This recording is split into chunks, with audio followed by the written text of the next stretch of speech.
In the summer of 2013, my family had the opportunity to visit my dad's mission in San Juan, Puerto Rico.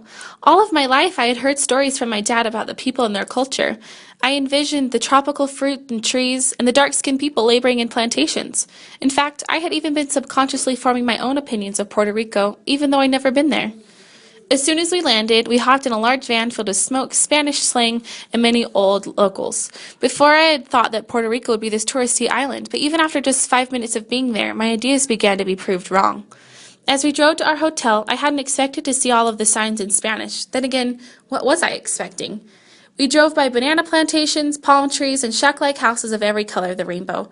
The streets were made of blue pebble stone and lined with fruit stands. This country was alight with conversation of color, smell, and sight. One of the greatest days in Puerto Rico was when we went to an LDS church with one of the families that my dad had baptized. Although the meeting and the services were relatively the same, the building was completely different. Windows all around the chapel ventilated a warm breeze and let in shafted sunlight.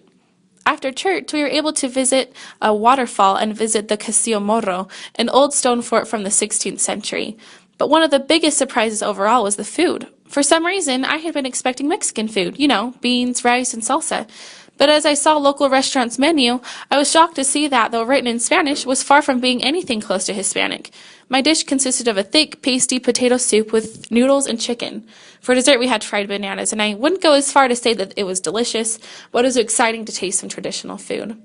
Puerto Rico was stunningly beautiful. Even the ancient hollowed cemeteries were amazing, with their granite graves and headstones all above ground to prevent the high water level from seeping through.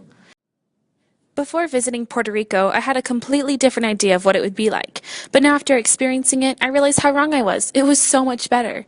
This just goes to show that we ought to be a little less judgmental, a little less biased, and open our eyes a little more to see the world as it really is.